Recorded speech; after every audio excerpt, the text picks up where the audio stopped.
Siamo nella spiaggia di San Leone, riflettori puntati ancora sulla questione inquinamento. Ecco, le immagini si commentano da sole.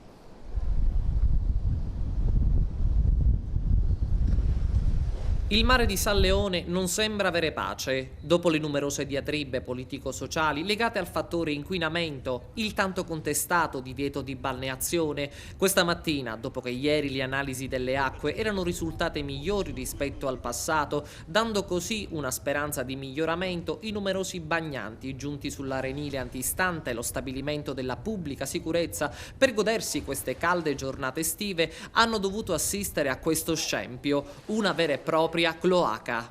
Ovviamente le ripercussioni più immediate sono sui bagnanti, ecco le loro reazioni. Il mare è tutto sporco, non 200 metri, chilometri, se voi guardate le fasce sono chilometri lunghe. E allora dove sono questo divieto che hanno messo 200 a destra e 200 a sinistra? Oggi non è possibile immergersi in questo schifo, in una fogna. Ecco, lei è agrigentina? Io abito proprio qua di fronte purtroppo. E cosa sente di dire, cosa pensa da agrigentina a tal proposito? Mi sento presa in giro, perché fino a ieri hanno dato l'esito delle analisi che andavano bene. Non capisco come mai oggi tutto questo schifo. Continuerà a venire qui al mare? Sicuramente no, cambierò spiaggia, anche stare qua vicino, però mi sposto. È una vergogna e bisognerebbe denunciare le autorità di questa provincia. Vedendo questo scempio, il sindaco è indegno di poter governare la città. Ecco fatto. Questo è. Perché la città Agrigento è una città di persone corrette, di persone pulite e non di un luridume come questo. Al lavoro i tecnici di Girgenti Acque per risolvere questo esponenziale problema. Giunta sul posto anche la polizia municipale che ha prelevato un campione d'acqua per effettuare nuovamente le analisi.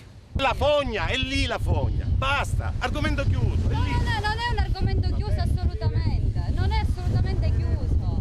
Ci sono le analisi che parlano e voi state rovinando San Leone, lo state rovinando. Come facilmente intuibile, qui in spiaggia c'è molta tensione con l'intervento di Claudio Lombardo, presidente di Mare Vivo. È un disastro ambientale. Ci hanno chiamato alla spiaggia, siamo venuti urgentemente, abbiamo visto un disastro. Cioè quello che noi vedevamo, come dire, diluito nel nostro mare.